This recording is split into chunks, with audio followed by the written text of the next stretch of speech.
in to Athletics LLC with Lamar, Lucius, Big League Chew, and my man Clyde, and the governor. You're about to be schooled in all things track and field. This is experience. Yes, sir. We are talking past, present, future. Y'all listen up. Let's go. Welcome, everybody. It's another fun episode. I'm already starting the episode laughing, so you know it's only going to get better from here. So welcome. Well, obviously you see two new faces, and we'll definitely get to introducing them, but we'll welcome the returners and save the newbies the best for last. So Lamar, I saw 62 Huffins. I didn't get it, but I just got it. How are you tonight, sir? I'm great. I've been a Yankee fan since I was 4 years old. And I got to see the 60-second home run hit by Mr. Aaron Judge in person, totally on a whim. Shout out to the Texas Rangers scout that gave me the tickets. I was able to take the kids. It was awesome. Nice. Good stuff. Clyde, how are you this evening, sir? I have survived the tornado that was my day, and I'm here with two legends and then the rest of the show. So good. Wow. So I'm going to guess that you had a guest appearance with compliance or something today or something. I had a guest appearance with everybody today. Oh my gosh. The governor. Wow, I don't know what just tried to come out of my mouth. Governor, how are you tonight, sir? Doing well. You know, we're in we're in that month, the October month, you know, where you know, all of a sudden there is a 40-degree difference between when you wake up in the morning and when you get to midday. You know, it's interesting stuff. But other than that, doing well. Everybody's fine and can't wait to do this show. This is exciting. Right. Well, if you don't recognize the two other tiles, I'm gonna need you to check yourself real quick. And I don't know where you've been for a while now, but definitely we'll get started and welcome Miss Abby Steiner and her coach Tim Hall. Welcome, Abby. How are you tonight? I'm great. Thank you for having me. Of course. Thanks for jumping on. I promise we're going to try to make it one of the more fun Zoom calls that you have. So it already has been. So. And Mr. Tim Hall, how are you tonight, sir? Doing well, doing fantastic. As I alluded to earlier, we're back to training. Have this superstar young lady back in the training mode. So all is well. All right. The pieces arrived, dust has settled. Normalcy can return, right? Isn't that weird how we feel abnormal whenever that happens? Absolutely. I mean, we are gluttony for pain, that is for sure. We are definitely gluttons for pain. Anyhow, well, definitely I'll open the floor for the gentlemen I know they're already like salivating and ready to ask a couple questions. Look at them, they're like perched. Here we go. Yeah, I mean, when you told us who was going to be on the show tonight, I mean, there were a couple, you know, question marks like, and Abby? Oh, okay. Right. We didn't hear about Abby till the last minute. Exactly. Respectfully, we're so happy. We can't give y'all all the toys at once. That's right. We're happy to see Tim. We love Tim, but we got Abby. So many questions. I mean, this came to my mind, and yes, I mean, I have been one of the coaches on this panel that has been following your career from high school, and you know, and I remember the grainy video. You know, this young lady just doing incredible things, and then we get the news that you know you're coming to Kentucky to play soccer, right? And so we're all just kind of like, okay, all right. She's made her decision, right? And then the decision changes to run track, and I'm sure Tim at that point was dancing a jig. But I want to know. This is just one of my many questions. I want to know what you've taken from your time playing soccer, and if anything, has anything translated into what you do in track. Is there anything about your soccer days that you still hold on to that has helped you be successful in track? That's a good question, because they definitely are very different sports. Track is obviously, you are working together as a team for the team points, but really what that comes down to is you doing your individual job, where soccer is you literally depend on everyone, all 11 on the field from goalie to forward to get that ball down the field. I think that a lot of my work ethic that I have today came from my soccer days. I started playing club soccer really young, at like 8 years old. So I just grew up in such a competitive sports environment where everyone was willing to work hard and, there to support each other. And I mean, soccer is a grind. You're playing 90 minutes and you're running the entire time. I was running like 10 miles a game or something like that. So I think a lot of what I learned from soccer is just almost that like work ethic of how to dig deep in those moments when it hurts. And I think obviously a lot of that applies to track workouts, because every track workout hurts in its own way. So I think a lot of that, and then obviously the team stuff does translate and helped me to, be a leader for our team to finish 3rd place. But yeah, I would say a lot of that work ethic applies from soccer to what I'm doing today. All right, before you jump in there, Clyde, I want to throw one question in, because it's kind of related to the same soccer situation. So, Abby, I'm old, and I used to be friends with a bunch of people on the, we'll say, the original U.S. women's soccer team. And Mia Hamm was always known as the fastest player in the world. And she was substantially faster than everybody else in the soccer field. Mia Hamm is like thrower fast in comparison to you. I've never seen you play soccer, but I cannot imagine you on a soccer field, right? Like I just can't imagine that, because those people are grinders. They're not fast like that. So like, I'm not questioning your skills at all. I'm just wondering, was it like almost like little kid soccer where it's like you just kicked the ball in front of you and just ran real fast? Okay. My skill was that, well, of course you have to be technical. I couldn't be a soccer player if I didn't have technique. However, a lot of my skill set was running. And I think that's why, like, eventually I looked that sport in the face and I was like, okay, what do I actually enjoy about soccer? Well, I enjoy running up and down the field. So maybe this isn't actually the sport I enjoy, and I enjoy the running part of it. But yeah, that was a big strength of mine. And I was always an outside player. So I was constantly just like making runs and getting through balls. And like, that was my thing. But like you said, you were a winger? You were a winger? Yeah, I was mostly outside back growing up. And then we kind of played around with it when I came to college. But yeah, basically my whole club soccer career, I was, I think we played like a 4-4 or a 4-3-3. So I was one of those two outside backs, and I would just run up and down the field the whole game.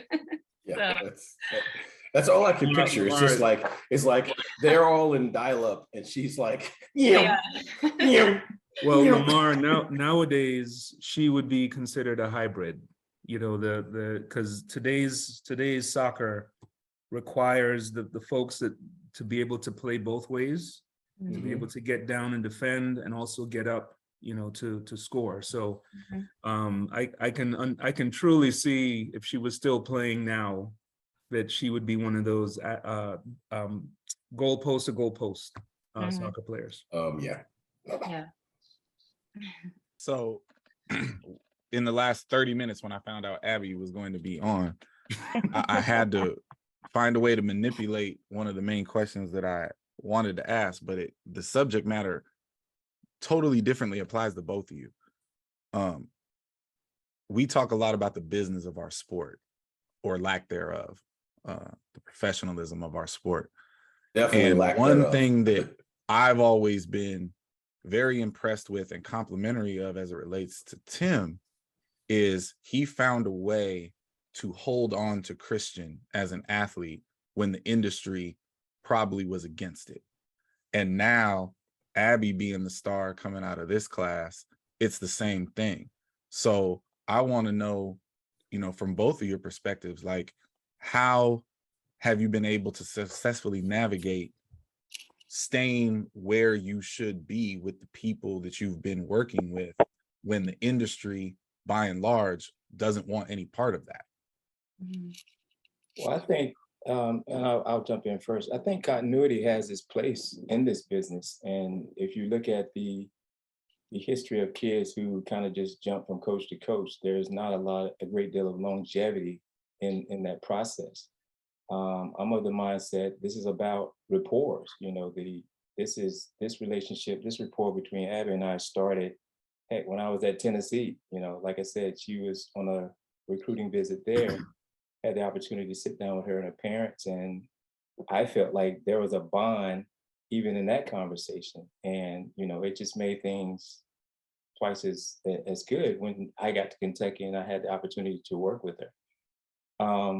It all comes down to relationship, rapport. You know, her trusting me with her career, her trusting, you know, the process in terms of being able to get her in a position where she could merge her brand with a shoe company brand. I think all those things, that continuity there has its place in this business. And those who don't believe in that, or they allow shoe companies to dictate that, I think does them a disservice, so to speak. You know, I think it again, it all comes down to that relationship that you build through the college years, the trial and error, you know, and then them continuing to trust the process and believe in what we're putting together. Mm-hmm. Yeah, I'll piggyback off of that. I think that, you know, for every record that happened this year or great moment, there were a lot of moments that weren't so great that Coach Hall was there for me for and helped me through. And I think when you just have a bond like that, there's like no one else that I would trust, you know, to be on this journey with. And those moments matter. So yeah, I agree with Coach Hall for sure. I think I love the answers. And I think kind of what Clyde was alluding to, I think was less of an issue, in my opinion, Clyde, because in Christian's case, he was the best guy. And in Abby's case, she was the best woman.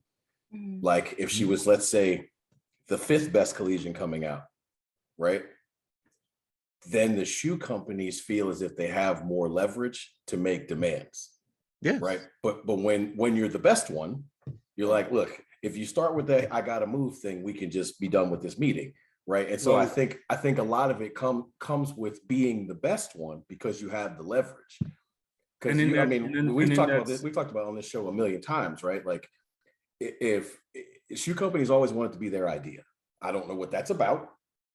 I really don't. But they're okay with playing Russian roulette with people's careers, because I completely believe with Coach Hall, like, you know, they did a study, you know, way back in the, you know, olden days when I was on the Olympic team, and Olympic medalists had fewer than 1.5 coaches in their careers as of 2000, right? So it just tells you, like, if you stay put, training is cumulative, trust the process, like all those things, right? But somewhere along the line, these shoe companies have got it into, like, there's college coaches and pro coaches, which literally makes no sense, because I think by all standards, we would all say Bobby Kersey is the best coach by ways of resume, right? Well, hell, he was coaching the UCLA for like 80% of the things he's done. So it don't make any sense that they came to this, but at the end of the day, like, that's what we got. So I'll say this, I'm glad that both you and Christian got to stay right where you are, because your first year out of college, and I'm not trying to scare you, but your first year out of college, everybody will tell you this, it's the hardest one you ever have as a pro. It's 4 times harder if you add changing coaches to that. Right. Yep. That's a great Well, point. I'm curious. I mean, did the choice of shoe company factor into this? And I mean, you can answer the question or I answer the question, but you know, these are things that, you know, I feel like a lot of young people, young athletes, up and comers need to truly understand about how this business works, or to at least have some idea of what's coming, you know. So the question there is, you know, did your choice of shoe company factor into, or was there conversations where people were telling you, you have to do X, Y, and Z in order to get X, Y, and Z? Because that is a fact. That is happening. Yeah, I will say one of my main points that I entered, these meetings in was, I think we were very clear going into it that switching coaches was not going to be an option. That is so awesome. Yeah. Everybody watching this show, Love rewind it. that, clip that, and Yes. yes. I think I had like 2 bullet points, and I can't remember what the other one was, but I told Coach Hall this, and it was like, one of them was, I'm staying with Coach Hall. And those were, because you go into it negotiating and talking about things. And that was one that I was very upfront on, that wasn't going to budge. So Good, Wow. good for That's you. awesome. Love it. Love it. Love it. So Tim, I have a question for you. So every elite sprinter has that one thing, that twang, that style, that's something about what they do that's unique. I mean, we can go back to Bolt and the way, with his scoliosis and how that changed the way he ran, and the difference in the leg length. Donovan Bailey. I mean, think about Michael Johnson and the way he ran. So I think you know where I'm going with this. Well, how did you manage Abby's unique arm swing? And was there at any point where you were thinking, I need to fix this? Or did you think I need to use this to her advantage? Well, I'm always of the mindset of meeting athletes where they are mentally and from an anthropometric standpoint. Oh, say that again for the people in the back. Please Say that repeat again for the people in the back. Meet athletes where they are. Let the Thank church you. say Where amen they and are. tabernacle. Oh, I thought you wanted him to throw the big word again.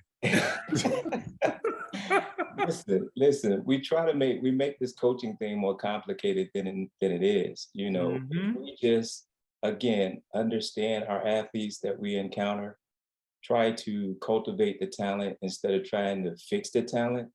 I think we all would be much better coaches. The arm swing was everyone else's problem. We put some things in place to help her get a little more mobile in her arm swing, but that was not the premise of what we were trying to get accomplished throughout the year. As my grandfather, my mom, my dad used to tell me all the time, if it's not, what they used to say, if it ain't broke, don't fix it.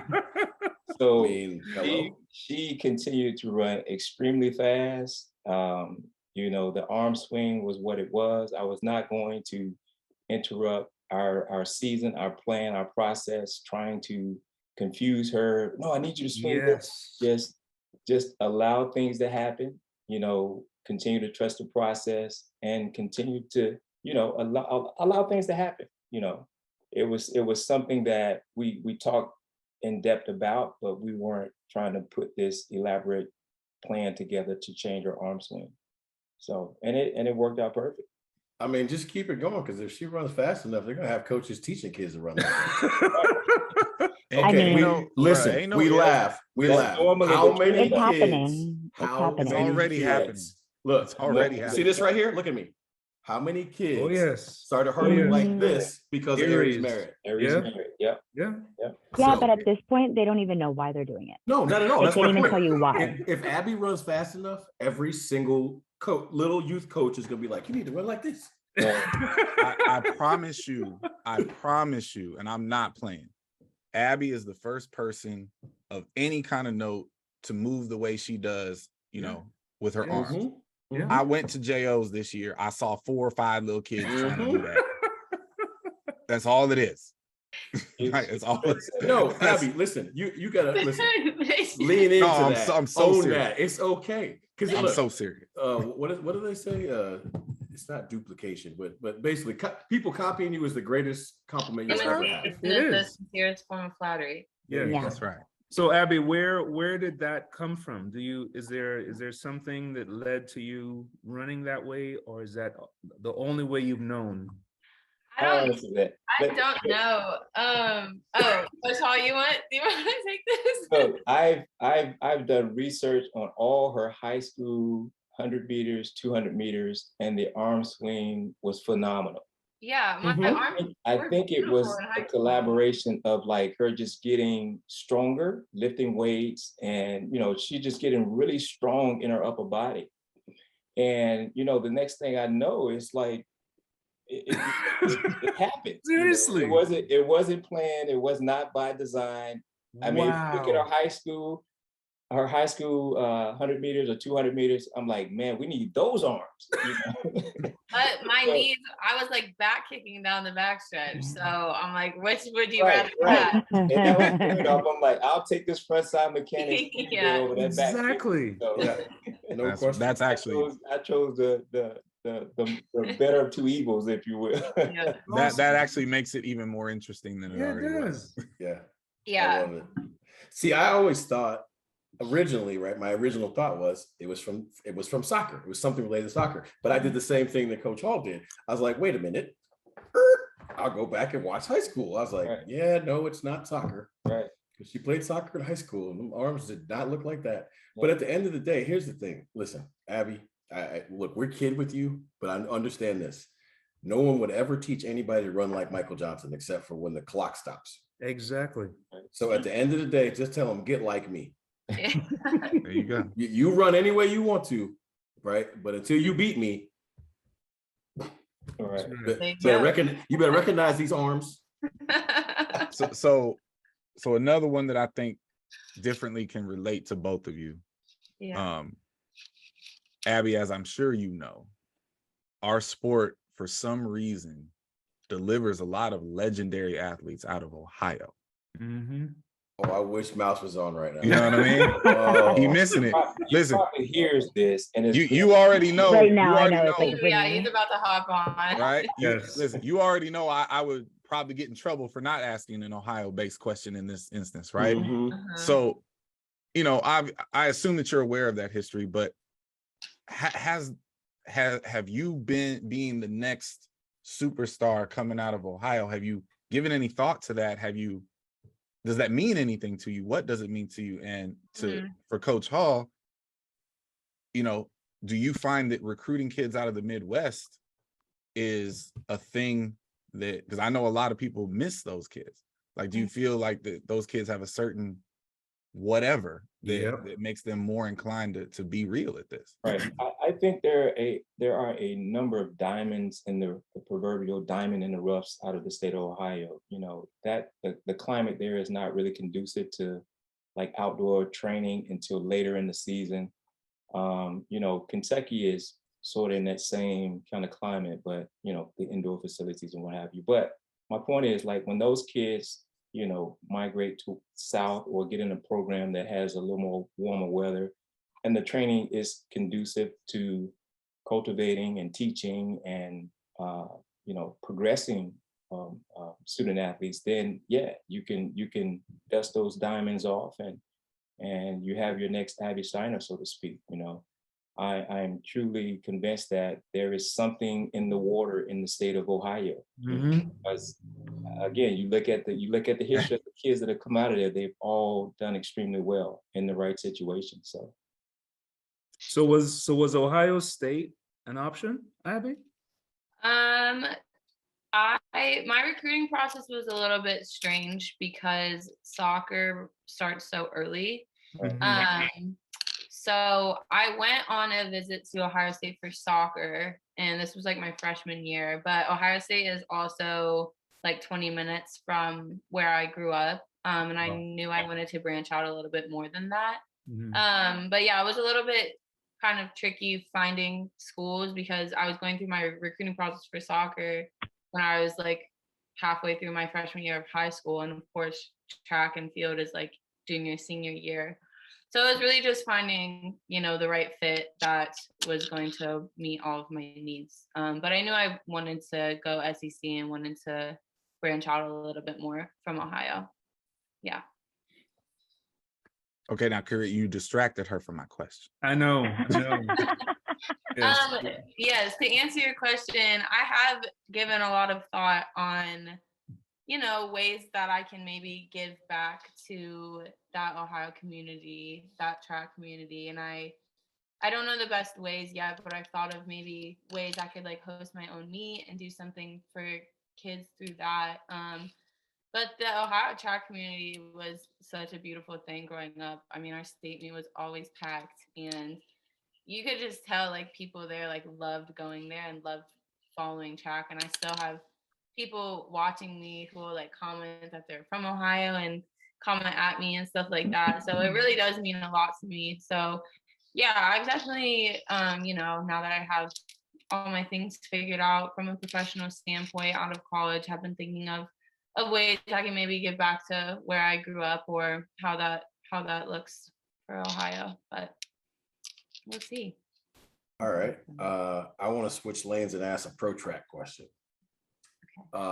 You are incredibly gifted and what we call rangy. So the question I have, I guess, is for both of you. Are we still going to run all three? We're still running the 1 and the 2, and obviously some 4s in order to be the 4x4 monster that you are? Are we, for lack of better terms, going the Allison model where we run the 2, but we're fast enough to be on the 4x1 and strong enough to be on the 4x4?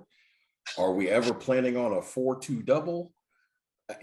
Inquiring minds want to know, and they only want to know, not because anybody wants to pigeonhole you.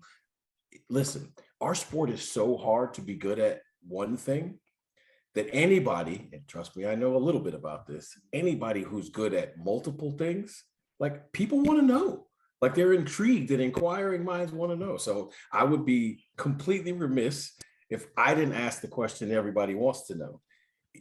Is there a plan to remove or add? And B, if so, what, where do we need to go see you run this, that, or the third? Well, I'll start by answering that question. We're gonna continue to do the things that got us in this position. We're going to be relentless in our pursuit of a couple of things: fitness, knowledge, things of that nature that's going to sustain her throughout her career. She will run some 400s. She's going to run some 60s. She's going to run some 1s. She's going to run some 2s. I mean, we're going to stick to the process that put us in this position to have those inquiries about the range that she's able to cover. So that's kind of where I am with it. We have these conversations all the time about, because sometimes the narrative can get overwhelming. Everybody want to see this, and then you lose sight of what's really important, and that's the process, the things that got us to this position. And I think when an athlete or a coach loses that insight or that process, then that's when the problems ensue, in my opinion. So we're going to stick to what's worked, and what's gotten us in this position to start. So to touch on that, so between the indoor and outdoor season, am I correct that you ran 56 races in 2022? I think it was 57. But okay. Yeah. The collegiate season. Who's counting? Who's counting? Right. Tell them.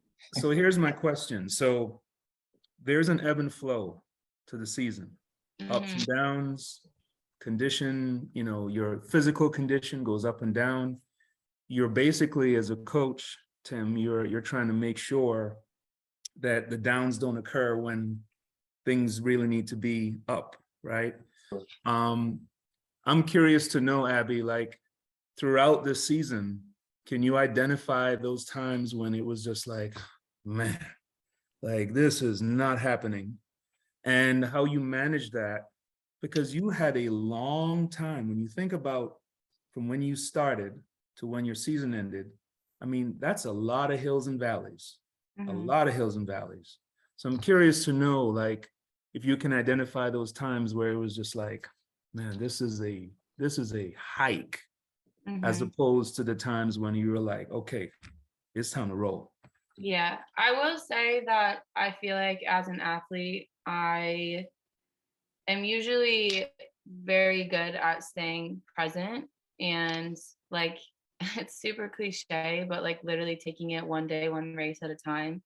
I mean, you have to be present in a season like that. Otherwise, you're going to look ahead and it's going to be so daunting staring a whole indoor and outdoor season in the face. So short-term memory, as you yeah, will. exactly. I think like physically, I have never really had a hard time because I've always tried to be super mindful when I'm at meets or at practice. I think the times that I struggled this year, and me and Coach Hall have kind of talked about this, was when things got overwhelming for me outside of track and field. We talked about that narrative. I think that, and like for me, so that's handled in a different way. So for me, that was like getting off like social media, because to me, like I am always ready to compete, and like track and field is what I love to do. So I'm never like going to practice like, oh my gosh, I have to go to practice today. Like I'm excited to go to practice. I'm excited to run. So I think for me, handling those moments where I'm feeling like, oh, I don't know if I'm, ready to get out there, or I'm nervous for this meet or what have you, is just like removing what I need to remove, controlling the controllables. And to me, that was like getting off of social media, tuning into my people, talking to my parents, stuff like that. I think that was what helped me most in a season like this, when there was so much going on, was to kind of tap into those things that are good for my mental health. And in turn, that was when I ran the best. Okay. Yeah, I'm late to the party and I apologize. So you missed the Ohio portion. We asked the Ohio question, Sir Lucius. Okay, and we're great. So we'll leave it at that, and we'll move on. And also, I wanted to say I was glad to get on just in time for the subtle flex of I know what it is to do multiple things. Very, very, very happy. That wasn't subtle though. It wasn't very subtle at all. It was meant to be educational. She wasn't born when I was good at track, so I had to help her a little bit. And we shall move on. And I also want to say that, great question, Governor. But I happen to have a front row seat for the Abby Steiner show this year. There were no valleys, sir. Okay. There might have been some medium peaks, but there were no valleys. A pothole or two, maybe. Yeah. No, not even a pothole. Not even a pothole. We're gonna come off the gas for a minute, but yeah, So I do have a question for Coach Hall, if I may. There's a lot of assistant coaches out there that have this angst and this I need to be a head coach deal, right? And if there's an assistant coach out there that has a resume to be a head coach, it's definitely Timothy Hall. What would be your message to them that keeps you focused on doing the things that you do? Because for those of you who don't know, go do your homework. Abby's the latest, greatest, but she's not the first by far. Exactly. Right? Exactly. Right. Well, I look at this business like this, Coach, and that's a great question. When you first get in this business, you're always striving to be the best. You pray and you ask God for certain opportunities. I've prayed several times to be in this moment where I am right now, under the leadership that I am currently under, having the autonomy to work with athletes like Abby and Christian and some of the others that I've had the opportunity to encounter. What we forget sometimes as coaches is that we prayed for this. You know what I mean? And, I look at it like I prayed for this moment, but God, I prayed for it, basically. So I have to sit back and especially when the opportunities present themselves, I have to really go into deep meditation about, is this right for me and my family? Or is this my moment? Is this what I've been praying for all the time? And it's right here in my face, and I'm not appreciating it. I'm not grateful for it. I'm looking for the next thing. So I have to sit in quietude a great deal just to reflect on this moment, and who the athletes that I'm responsible for, the leadership, the direction that God wants me to continue to go. Because it's not about this blue t-shirt. It's not about Coach Hall. It's about, and I wholeheartedly believe this, it's about the outcome of the lives that I encounter and our paths cross, and me being able to make a difference. So my advice to the assistants right now, one, first learn how to be a phenomenal assistant. In the event that you get an opportunity to be a head coach, you know exactly what to look for and what not to look for when you start your hiring process. So I take great pride in all the head coaches that I've had the opportunity to work under and be mentored by. But this is a moment that I prayed for ever since I started this full-time back at UNC Charlotte. We would come to Florida relays, and it was this guy just running around just kicking everybody's ass. And so it began. I was trying to be nice tonight, and here you go.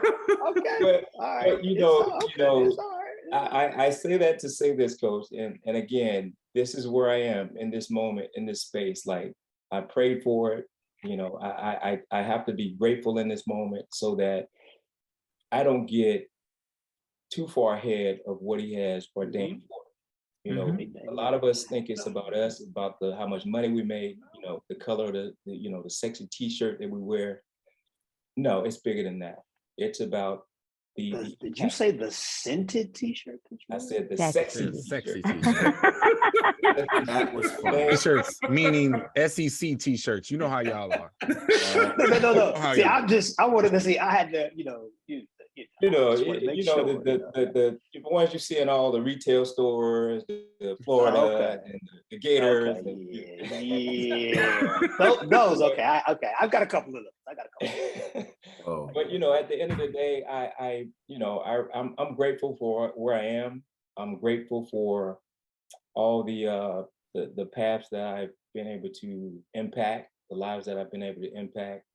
I received, one of my former athletes, Sharice Woods, was inducted into the Hall of Fame back at Charlotte, and she was just so grateful for the mentorship that I provided for her. And, watching it, I got so emotional because I knew her story. I knew, how what state she was in when she arrived at Charlotte, and the opportunities that our rapport was able to put her in a position where she could do the things that she's doing now. And she was so grateful. And I'm like, that's why I get up every morning, kiss my wife, and go to work to do what I do. If that answers your question. Also, another shout out. Very well said. You're smart enough to put your wife in there. You're smart because she's gonna watch this video. That's my man right there. All right. So I know we're running out of time, and you're gonna cut us off at some point. But what Abby said in her last response threw me another question. This for both of y'all. For what I would imagine multiple reasons, Abby's season, her as an athlete in general, seems to be a very polarizing topic in our industry, right? And she mentioned having to get off social media, focus, handle her business. But how did both of you, deal with that reality in the moment? Because a lot of it didn't make sense to us. A lot of us who are pure fans of the sport are like, look, she's phenomenal. She's girls fast. Why are we not just celebrating how awesome she is? So from an athlete and a coach's perspective, like how do you guys deal with that reality? Well, I try to continue to just keep her level-headed. She'd come to me, we discuss everything, all the narratives that are presented, and I just try to keep her focused on what's important right now. And what was important in that moment was the next opportunity. If you get caught up in all the narratives and you're trying to please, this group versus this group, you lose sight of what's important, this moment, and the things that we have to get done as a unit. So it was pretty simple for me. It's like, look, these are the goals. These are the things you told me you wanted to get done.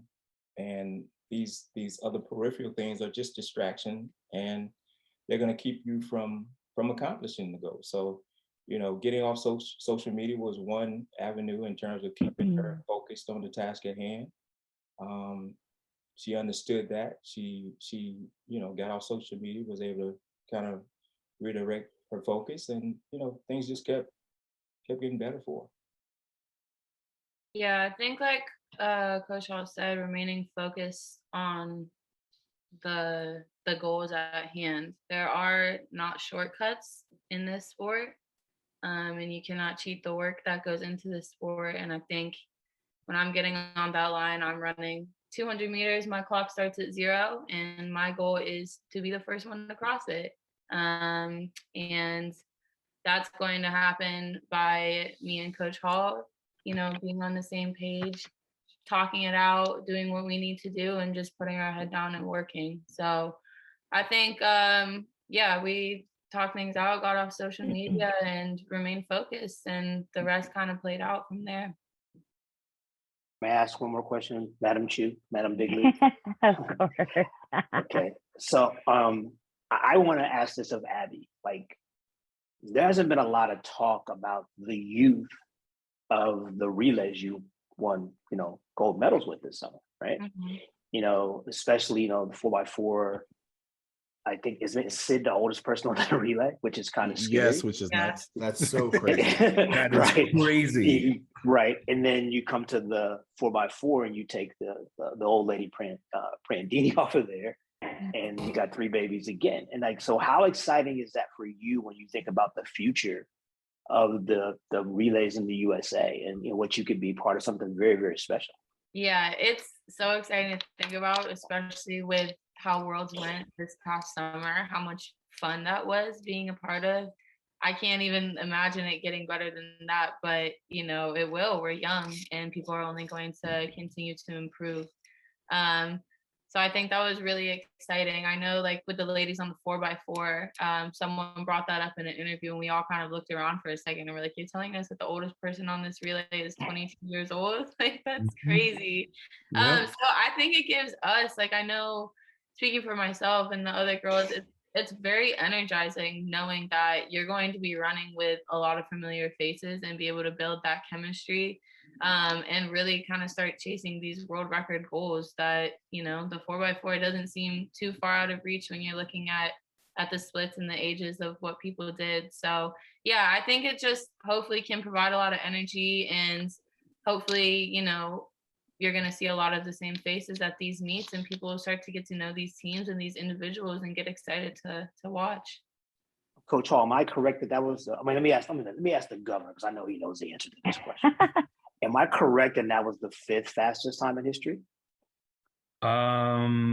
Yes, I believe so. Okay. Right, and so there were 3 collegians on that relay. Mm-hmm. That's right. So what happens when we show up and they don't come off the collegiate season, right? Yeah. Unreal. Yeah. Right. We're going to be able to see that relay grow, the 4x1 grow.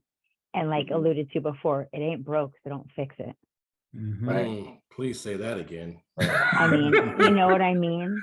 And going back make to that a t-shirt. I think that's the name of this show, Chu. Yeah, if it ain't There broke, you go. don't fix it. But even bringing back to what Marvin Bracey was saying, was it last week? Like whatever week ago that was, when he said, the gentlemen don't have an excuse because the ladies took care of business. So kudos to you all for showing that, like, sometimes it's personnel, sometimes it's not personnel, but as long as all 4 pieces are working to the same goal, sometimes you just got to go left, right, turn left, and go really fast. Mm-hmm. Yeah. So It works. It works really well. Let's ask Coach Hall. He knows very well that. I mean, it's just left, right. I mean, everybody does Exactly. it. Yeah. Well, Well, I want to say this, and then we can let him go. Yeah. I have had the opportunity to watch Coach Hall grow in the sport. From when he was at Charlotte. Don't let him fool you. Yeah, I was running around crazy, but he was doing his thing too, right? And no matter where he's gone, he's elevated the situation there. And I remember having a conversation with him a few years ago. You're first in Kentucky and it was kind of an adverse situation and someone had been injured and you were frustrated. Right. And we sat down and I was like, look, we are both prayerful men. Right. You got, we got to pray about this, and you figured it out. Right. So clearly you prayed and you're listening, my friend. So, yeah. Absolutely. And I appreciate your mentorship over the years. It's been welcome, my friend. Trying to get me a mural that's 3D. I'll let you take a picture beside mine. How about that? There you go. Oh, wow. I'll take it. Wow. So I'll say this just to continue the praises. In having conversations with Sharice Woods, she's only echoed everything that's been said on the screen this evening. So to actually be able to have actual conversation, not just walk by highs and buys at nationals and whatnot with you, it only just shows the specialness of your soul and your heart. So I want to be very clear in telling you that, and continue doing that and being a great person for all of us to strive to be as an assistant coach. So thank you for being you. Mr. Abby Steiner, thank you for being you. Job. Honestly, I know. I'm gonna shut up eventually too, but I got one last thing to say. You gotta catch up. So, it is clear to me and anybody with a brain, Tim Hall is a world-class coach, Abby Steiner is a world-class athlete. But they are those things because they're world-class people off the track. And that's why they are who they are. So if we're gonna learn a lesson from this historic season, learn the lesson of their humility, the fact that like they said, we just showed up every day and started all over again. Yep. And that's why this happened. So again, kudos to you guys, and I'm gonna be quiet then. It was the fourth. Well, I'm not gonna be quiet. Fourth fest time. Yeah. Okay. I'm not gonna be quiet. Listen, I've lived a very, very blessed life, and one of those blessings was I got to spend a season working with that guy, and I will tell you, I learned so much from Tim Hall. I learned so much about myself because of Tim Hall. And there are people that God puts in your life that make you want to be better, not just as coaches, but as people. And listen, if your goal in life is to be equal to the man that Tim Hall is, you got work to do. Absolutely. I've been around that man with his kids. I've been around that man with his wife, been around that man on a daily basis with athletes. And I'm telling you, it is very rare that somebody ascends the success ladder and does not change as a human. It is very rare. And that guy is the same guy that I met when I came on my visit to try to be employed at Clemson.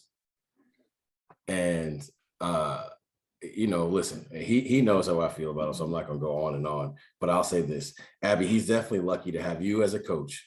I mean, meaning as a coach to have you as an athlete, but you are equally lucky to have that guy in charge of your career, because he is never going to make a decision that's not what's best for you. And that right there, as an athlete, you can't have better than that. You can't have better than that. So let me get this in while we're doing this. I agree with everything everybody else has said about Coach Hall. And I just want to say, I've been a fan of the work that you do for a long while. And to the EP's point, none of your success seems to have changed you. And, on the flip side, watching Abby's career change and evolve on the collegiate scene, like some people in this sport, both coach and athlete, make it really difficult to root for their success. Y'all make it easy. Y'all make it real easy. And so, just keep doing what y'all do. I'm certain it's going to be nothing but success moving forward, because that's what y'all do. And, for me, y'all have made it very, very easy to be huge fans of both of you. So I appreciate that as a fan. And I think the governor can help me with this one as well. Wasn't it Biggie that said nothing's changed but the number on the range? Is that what he said? Absolutely. Look at this guy. Look at this guy.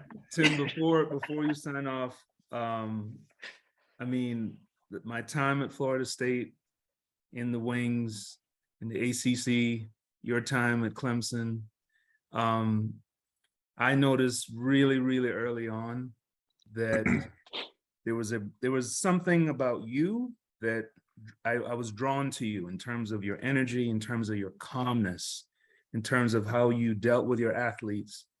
And I took a lot from you. And you may not know this during that time, but, you know, whenever we were at a conference or whatever, you know, there was always that moment at some point during a meet, I would come over to the camp, we chop it up a little bit, and then we go about our business. Right.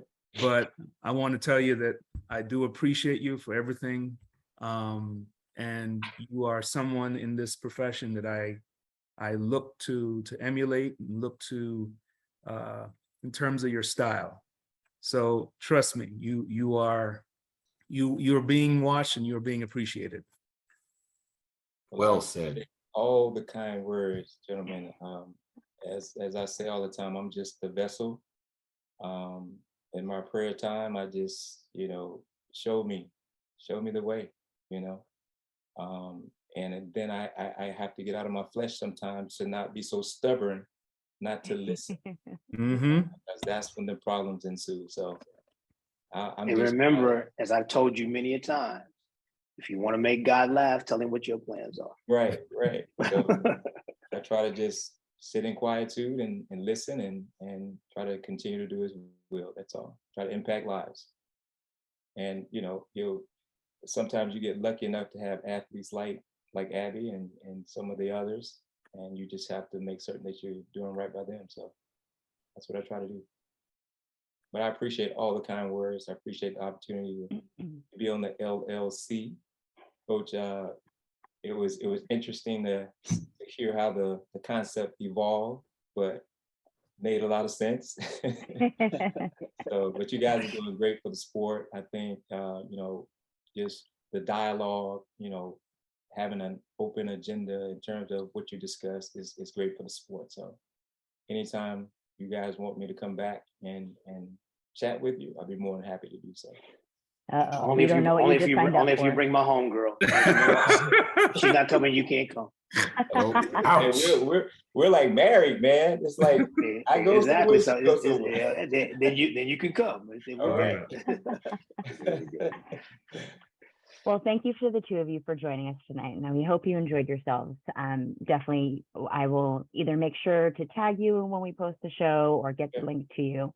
But it's been fun. You're welcome anytime. If you want to throw something out there, we will gladly have you on the tiles to let you speak your voices.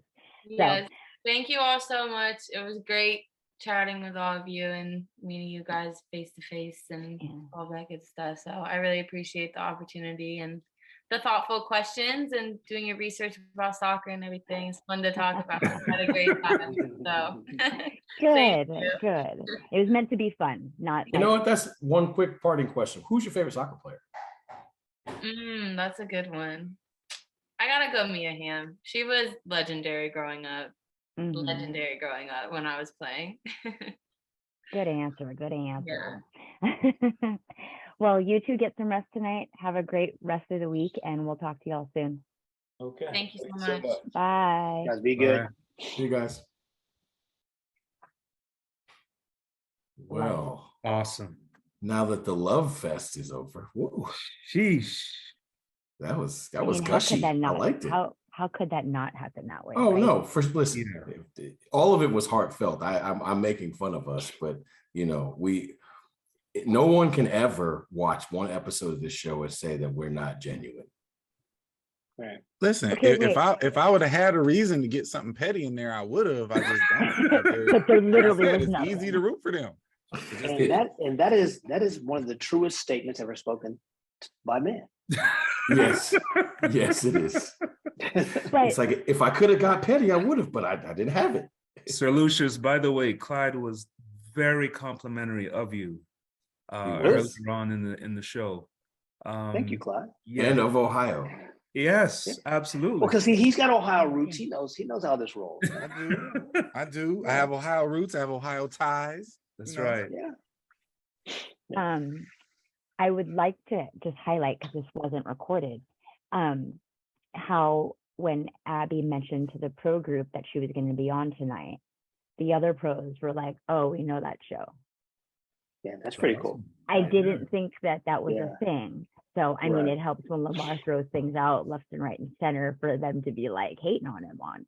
But Fugazi. Yeah. I mean, but, but anyhow, so falling into line, we do have some questions and topics to address per the I shouldn't say normal, that we are far from normal, regular occupancies of these tiles.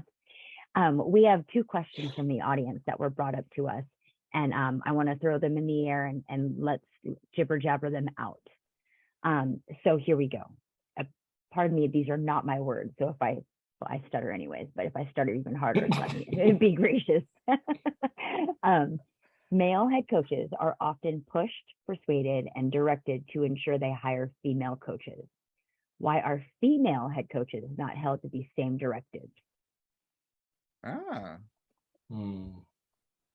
This one made me think, and I don't know that I have an answer. Well, I think okay. So, oh man, I think I want to go first, but I'm not sure. No, you go right ahead, sir. I was gonna say you jumped into that one. Okay, so all right, so this is what I'm gonna say.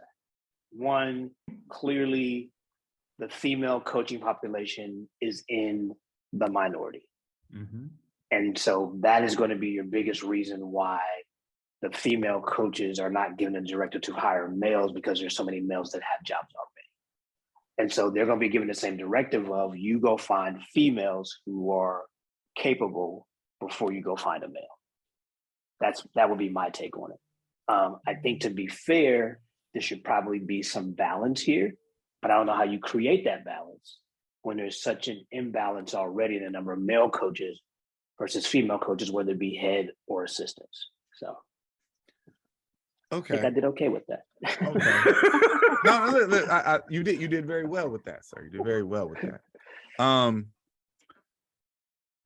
If I understand the spirit of the question, I'll go in this direction.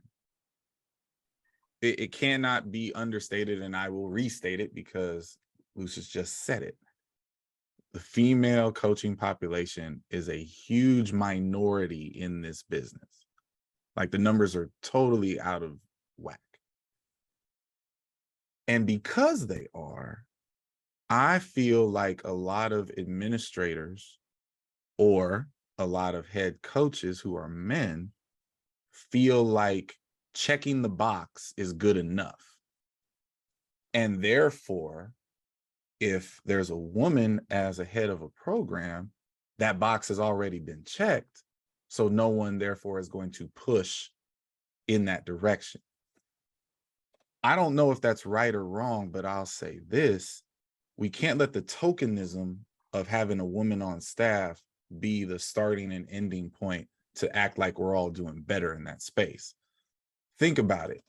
If a female head coach had an all-female staff, that would be a controversy. It shouldn't be, but it would be. I'm a head coach. If I hired all women underneath me, that would be a controversy. It shouldn't be. If I find qualified people who so happen to be women at every position I need, rock with it. I'd love to do it, right? But it would be it'd be a story. May I ask what the controversy would be? I understand it would be a story. You know it would be. No, I don't.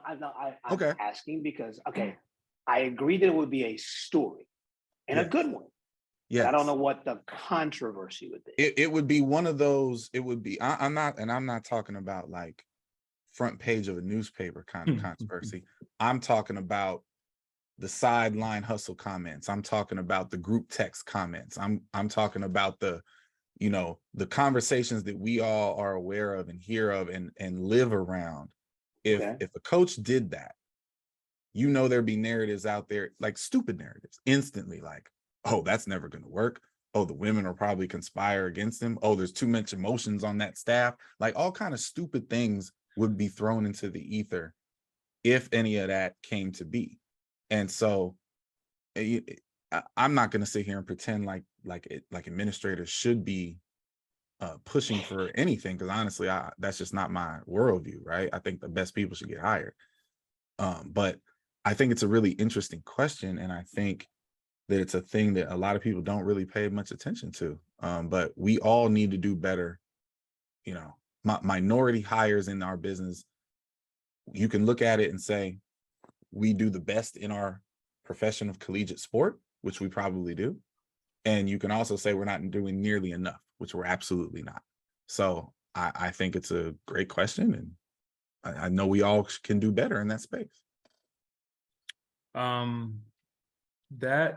question, I mean, when I first saw it, I mean, a plethora of things went through my head in terms of, you know, from you could approach this with snark. You can approach this with, you know, where are we going with this question? Like, you know, like, really, like, are you going to ask this question? Why are we? But ultimately, I think Sir Lucius answered the question, and the bottom line is this: as long as women remain the minority in our profession, and not just a little minority, but a significant minority, there is going to continue, athletic directors, administrators are going to continue to advocate for a woman.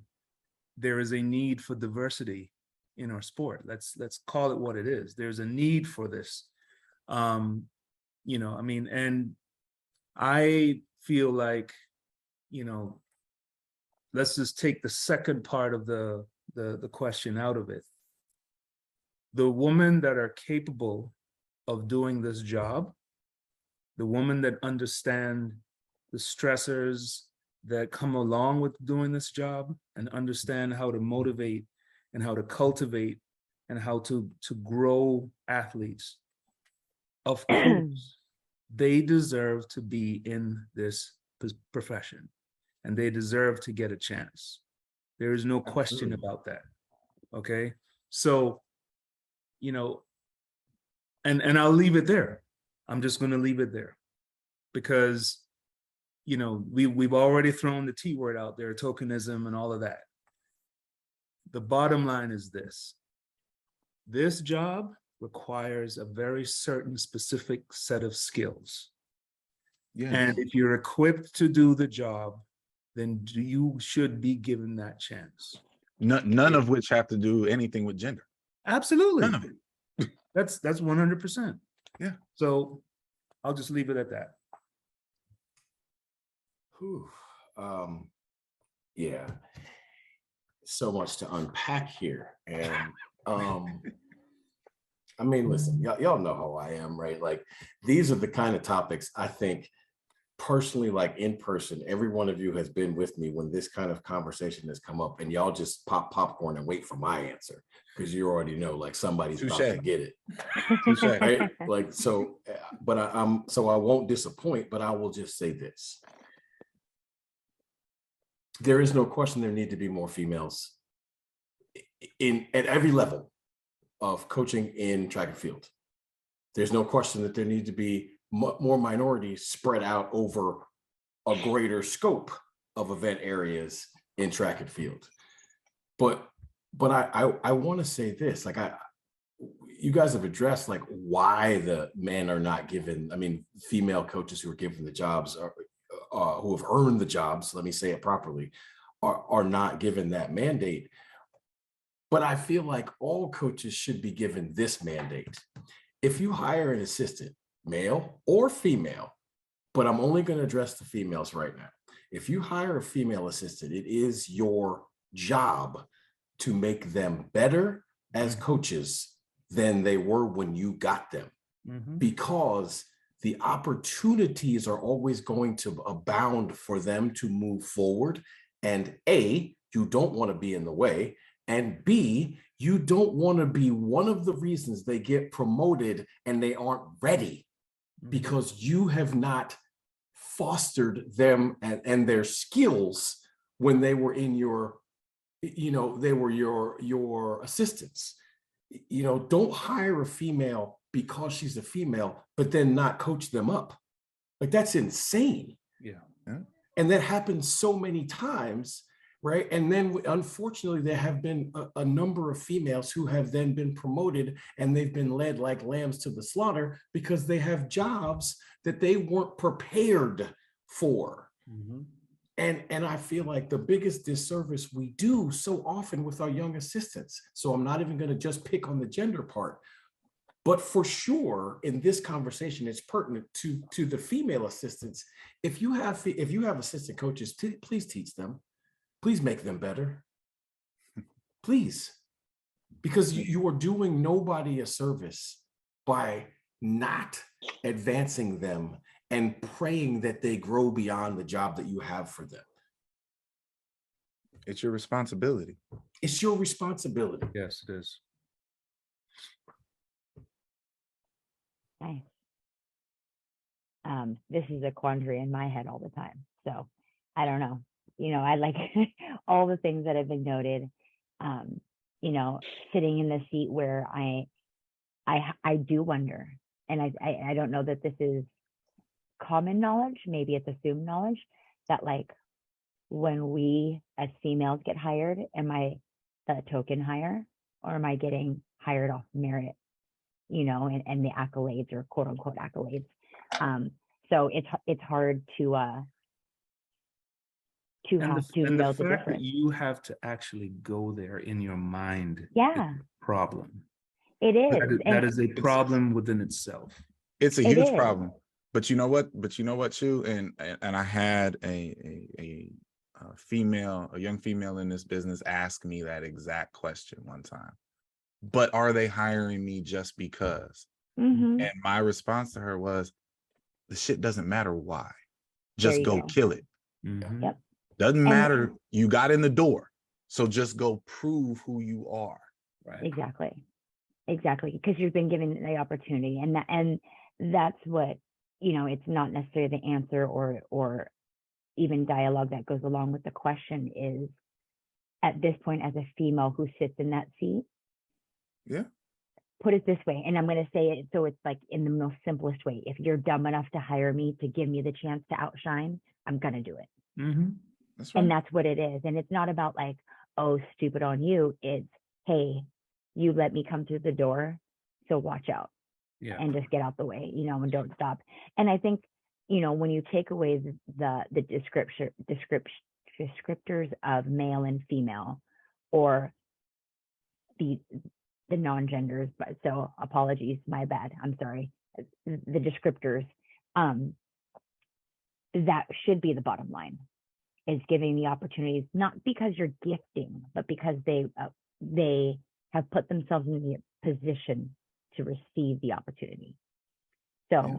I mean, as females, and obviously I'm not a head coach yet, and I haven't sat in the seat to be like even interviewed as such, but I would hope I would be given the directive as, give the people the opportunity who need it, who deserve it, who have worked for it, and who are ready for it. My counter to the comments that were made about coaching up, preparing the female coaches and whatever, then why doesn't that happen continuously with the men?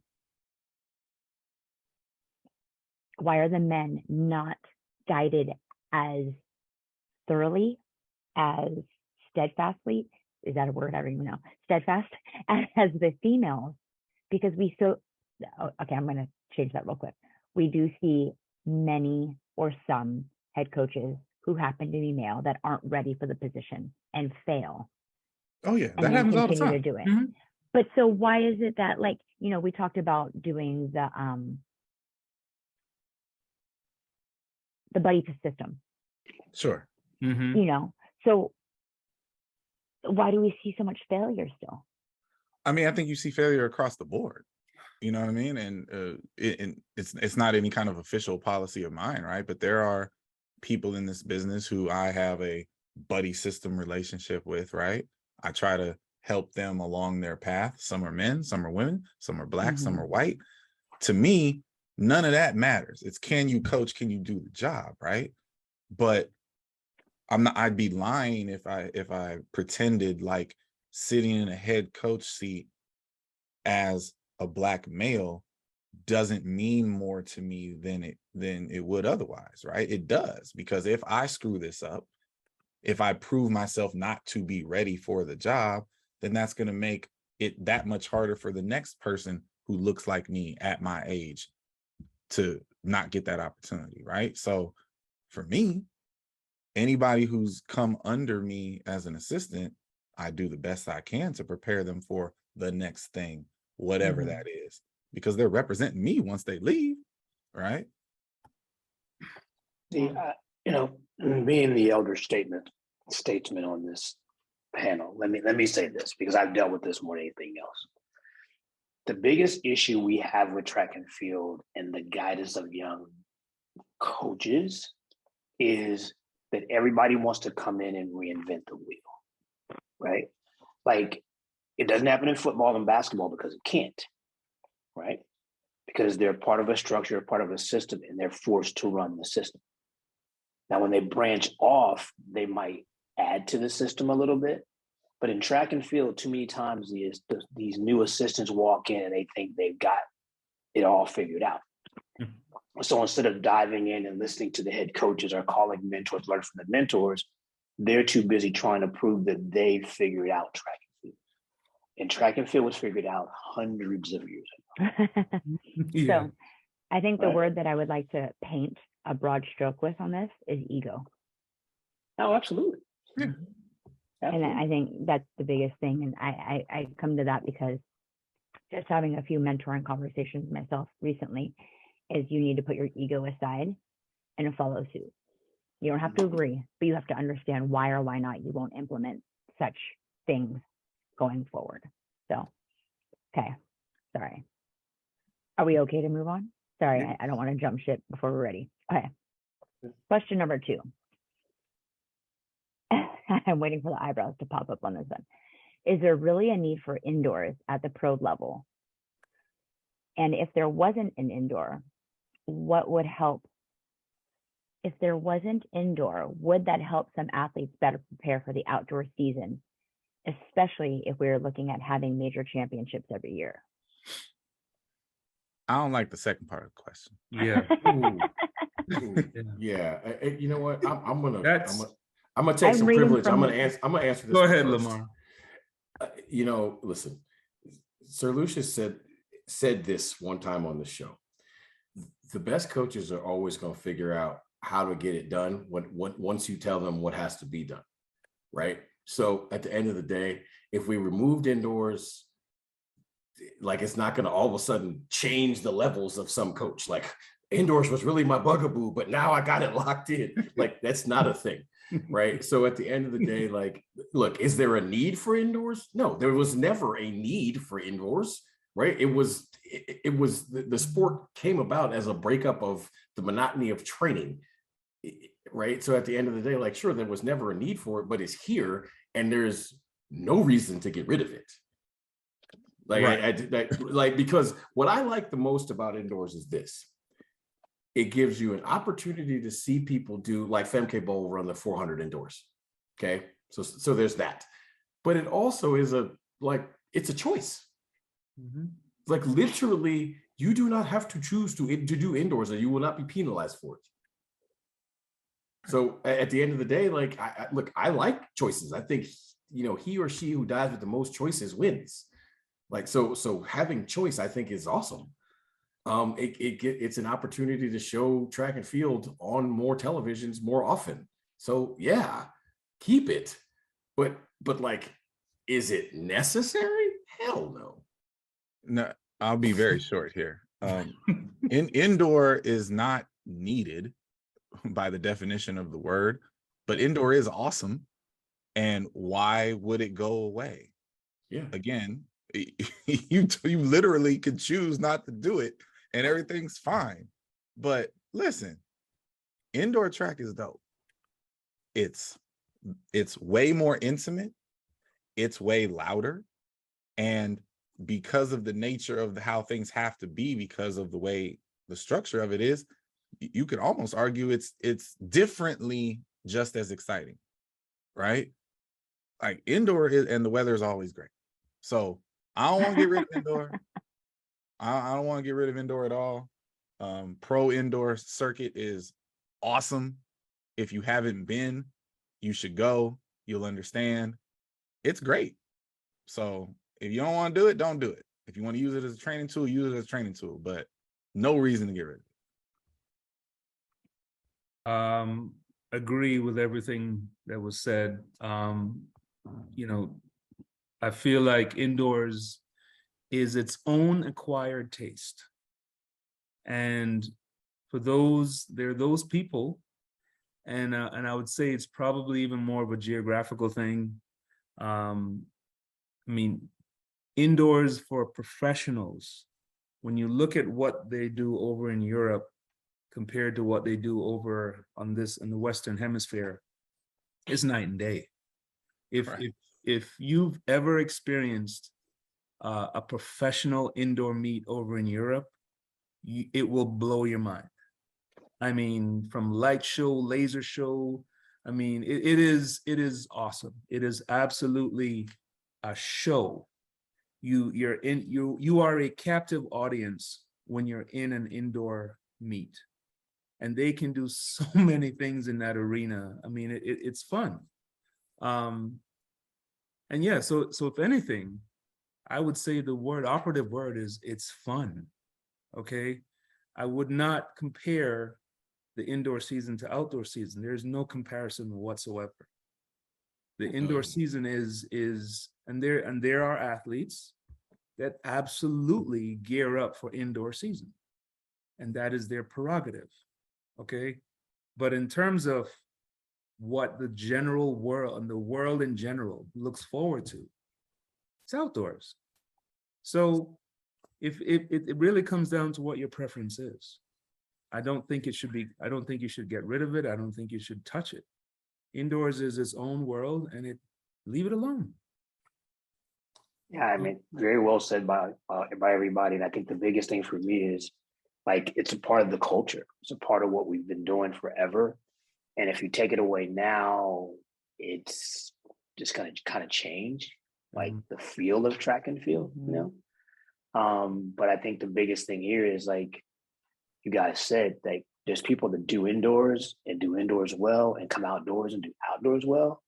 There's also people that you never see indoors and they come up outdoors and they do well. So it's just like, it's a preference, it's a choice. And I agree with Clyde. Never had bad weather indoors. Hey, give me indoors at the Winter Olympics. That's what I want. I want indoor track at the Winter Olympics. I've heard that a couple times recently. Mm-hmm. And I'll say this: if you've never been to an indoor world championship, you should probably do that. Yep. Yes. Like, that's one of the more fun track and field meets you'll ever go to. And the one thing I will say that is advantageous to indoors, right? And this is a homer statement, but also true. The field events are way more center stage indoors than they are outdoors, because everything's smaller and closer, and you can't get away from it. Pun intended. Right. But like, look, if you're a fan of the field events, you should probably head to an indoor world championship and knock both those two pieces out, right? You get to see some really, really high-end world-class indoor track and field, and you get to see kind of a field event of Palooza. Another word invented. Well put. I know, right? By Lamar. I try. That will be submitted to Wikipedia. Don't worry. Yes. So, entertainment from the audience. Thank you very much for those who continue to give us questions and who will give us questions in the future. Don't shy away from that, because it's not only you who thinks of these things. I'm sure there's other people who has thought these things too. So please continue with those. We are going to switch gears completely and play a nice round of would you rather. Nice is an operative word, obviously, at this point. But it is. Well, I'm not. It's not my turn, is it? Yeah, no. So but exactly. We'll so then it's going to be nice. It's not going to be nice. I don't know. I tried to do this. I don't know. So, Mr. 62, you ready, sir? Oh, geez. Yeah, I am. Okay. So this one, it's not pertinent, but pertinent, or not. Anyways, would you have rather caught number 62 or been good with just seeing number 62? Wait, repeat. Would I have rather caught it or what? Or just seen it? Yeah. So, it's funny. 2 million or not? Yeah. So like, I mean, funny, right. Like, there was a whole quandary thought process on my head, like as we were walking to our seats, because I knew there was no way I could catch the ball. I was sitting behind home plate, right? So it's not possible. But it led me to ask myself this quandary question, right? Like if I was in left field and the ball got hit to me and I caught it, like, what would I do with it? So like my first thought is like, look, I would want to give it back to Aaron Judge. That's my first thought. And then I'm like, I have kids, right? And like $2 million, it's like, it would be irresponsible of me to give it away. Yeah. Right? It's okay. It's weird to think it like that because like I said, I love the Yankees. I love Aaron Judge. He's my youngest son's favorite player, right? Just a chance to meet him would be worth $2 million to the little guy. Mm-hmm. But $2 million will pay for everybody's school. Yep. I mean, right? So you could split the difference and sell it. Yeah. So at the end of the day, yeah, you can't sell it to Aaron. No, that's that. You got to sell it to the people who want to buy it and let them deal with it. So I guess unfortunately, I mean, I actually hate myself for this answer, but it's honest. I would rather have caught it. Wow. So I mean, it was awesome to see it, but I mean, at the end of the day, listen, that's like asking me, would you rather find $2 million or not? Right. Well, that question's coming. Okay. Would you rather get rich by luck or by hard work? I would rather get rich. I'm not really concerned with how. And That only wasn't because an option. That wasn't an option. One or the other. Here's the thing. I am hardwired to work hard, so it won't matter how I do it. So I guess I'd rather get rich by luck because it wouldn't change my work ethic. Got it. Like at all. Okay. Keep that work ethic at hand. Would you rather eat a cookie a day or a cupcake a day? A cookie. I'm not even really a big cupcake guy, so a cookie. Leading into this, so Lucius, I hope you're picking up what I'm putting down right now.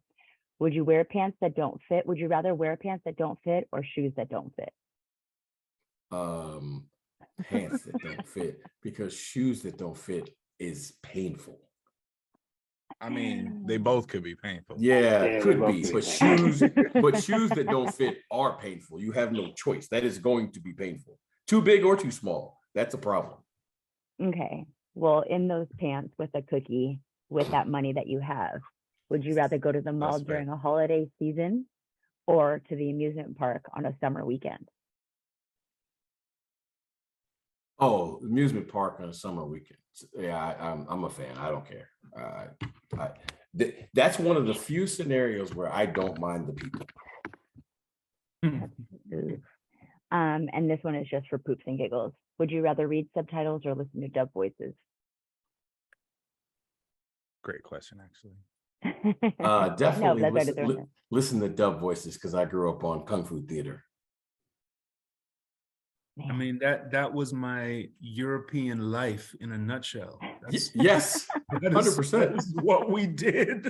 100%. Oh, I cannot, Chu, I cannot appropriately tell you how much I loathe subtitles. I can't stand subtitles. First of all, Chuck doesn't like to read. Let's start there. It's distracting. Let's start there. I don't even see what's on the screen. Because you're just reading. Oh, I mean, Oh. subtitles are not the greatest, but listen, dubbed in voices is just absolutely hilarious. It's like your own personal version of Mystery Science Theater 2000. Yep, I'm a The nerd. greatest movies I've ever watched were subtitles. I mean, but again, when you've spent 13 to 14 years of your life over there and you appreciate the language, and yeah, I mean, there's some, you've missed out, Clyde. I'm telling you, there's some very, very good movies out there that, you know, you get sucked in, you know. So I are they have no movies or are doubt. they books? Because No, at that point you've read the whole movie. See, she doesn't like to read either, by the way. Governor, I don't disagree. I'm sure there are. The problem is I will never see them because I'm too busy reading the damn screen. So I didn't see nothing. Oh Nothing. my gosh. Again, it's a book. For Christmas, Clyde is getting books on tape for sure. I'm with that. Do that. Oh my gosh. Okay, the floor is yours to would you rather or not. Okay, 62. Would you rather spend 48 hours with Barack Obama or 48 hours with Martin Luther King Jr.? Ooh.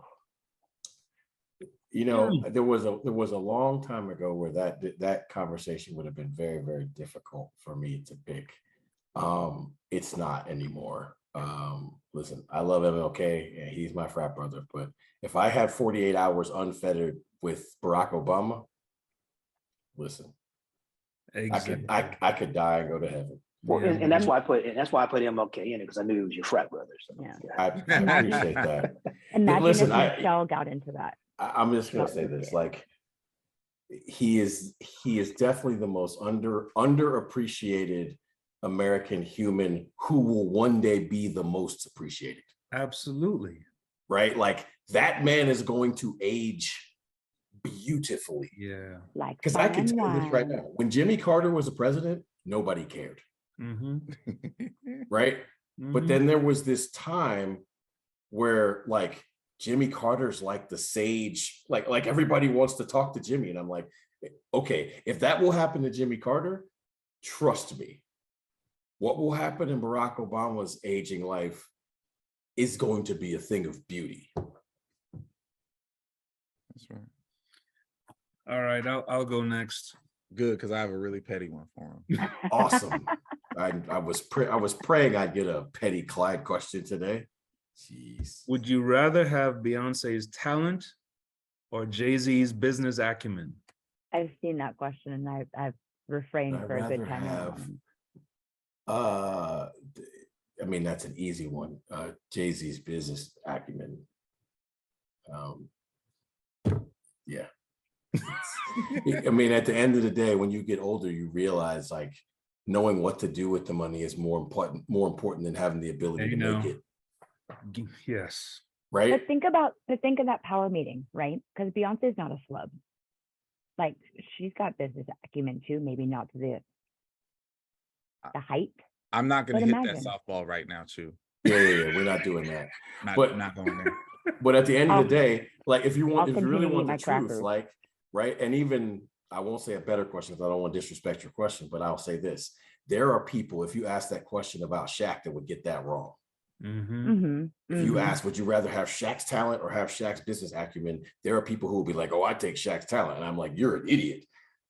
Well, Shaq is well on his way to being a billionaire, and he's definitely a better businessman than he was a basketball player, and he's a Hall of Famer. Yeah. So the question, like the real question is, would you rather have had his NBA career, or would you rather his post NBA career? Post NBA career. So many people would absolutely get that wrong. For sure. Absolutely. All right, sir. So this may be my best petty would you rather. Okay, see, now you setting it up. You setting yourself up for failure now, because that's a high bar. Oh, it is, but it's so perfect for you. Would you rather acknowledge 62 or 73? Ooh. Oh, again, I think for other people, this question is more difficult. Sir Lucius has known me the longest, so he'll this will ring the most true to him. From the time I was like 3 years old, things being fair mattered more to me than anything on the planet, right? And I hate cheaters. Do I think Barry Bonds is the first ballot Hall of Famer by talent, even without the 73? Without question. But at the end of the day, if you were on growth hormone and other things that are illegal and you hit 73 home runs, I don't even care if the reasons why you did it, I can understand, because I definitely can. I'd rather have the righteous 62 home runs than the questionable 73. Like, they're not close to me. I'm not one of those people who's like, you need to strike Barry from the record books and yada, yada, yada. You want to know why? That's not my job. That's baseball's job. They got a mess to figure out, and they're not, I'm trying to think of the word without saying a bad Micah word. They don't have the stones to police themselves, right? Look, if we're going to treat Barry like a pariah, so he's not going to Hall of Fame, right? Then why do we still have his record? Yeah. Right. You can't, like, I don't get that. You can't have it both ways. Like, he either is or he ain't. Right. If 762, I think it is, whatever, I think it's 762 and 73 are the records that someone has to pursue, then Barry should have been in the Hall of Fame like 6 years ago. Yeah. But if he's not going to the Hall of Fame, why are we chasing these records? Hank Aaron's 755 is the answer. I agree. And listen, we all understand, both for practical and, real life reasons. You're the baseball guy here, right? I grew up a baseball fan, and that seems to be the question of the week, right? Or the question of the past month. Like, which side of this are you on? And I've heard smart things on both sides of it. What you just said ranks right up there with any of them. I just, if you're an actual fan of the game, it might be a tough question for some people. So good job, sir. I just feel like, thank you, but I just feel like baseball just refuses to police itself. Like, I wasn't old enough for when this happened, but I am old enough to the initial conversations about it, right? People love Babe Ruth so much that when Roger Maris and Mickey Mantle were pursuing the record, people were okay with Mickey Mantle breaking the record because he was talented enough and he's a favored son Yankee. Roger Maris was a traded for Yankee, and he was not worthy. And, he had death threats. This is craziness. But then he breaks the record. And what does baseball do?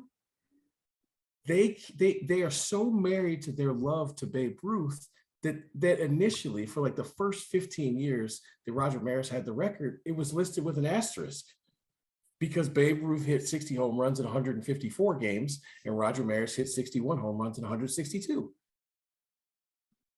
And I was just like, are you guys serious? If you listen, football now has 17 games, right? Before they had 17, they had 16. Before they had 16, they had 14. We don't put any of the NFL records in with an asterisk, because the NFL knows that's dumb. Well, Lamar, I mean, when pro sports, football, basketball, baseball, decided to move into this category, and you know exactly what category I mean. The idea that any drug involved infractions are literally under one policy. So as a fan, it's easily dismissed, right?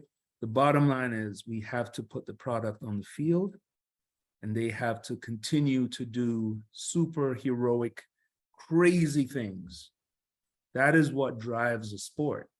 So it's amazing to me, and I've been watching ever since Aaron Judge hit that home run, that the pundits, they aren't even afraid to voice their support for Barry Bonds.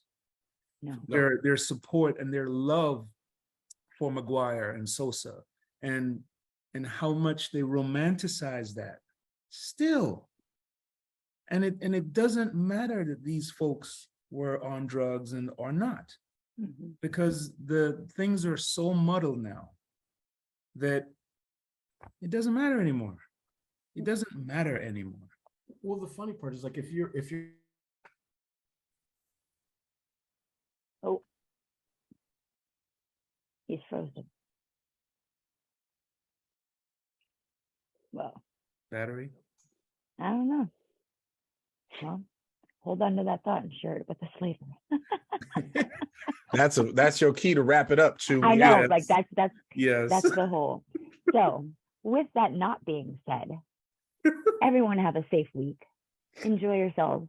Rest up. If you're going on fall break like some of us are, enjoy fall break, because it's the quiet before the storm. That's what I keep saying to everybody. So have a great week, everyone, and we'll see each other soon. Bye. When the lights come on, the road just get to running. When the lights come on, opponents smash the plumbing. Heard you like it warm, hot, knife the butter. Truth hit them hard, knock them off that rebuttal. Tsunami, tidal wave to your puddle. Tough love punch you in the arms, little brothers. Athletics LLC, there's no others. Track and field's pacing, we're peeled to go further. Hey, Wile E. Coyote, it's road runners. Feels like you know us, you've been with us the whole summer. If not for this quarantine, these four corners wouldn't be here, but we here, so start learning. You gotta earn your stripes, gotta get your scars. Show you how to fight, but show us who you are. You lack experience, but still you wanna talk. And who is actually talking to you? Circle's kinda small. Heads prevail when the backbone's strong. Gotta keep it coming, no, it won't last long. Pass it, failed, and sell the sad song. And if you don't check yourself, then that's wrong.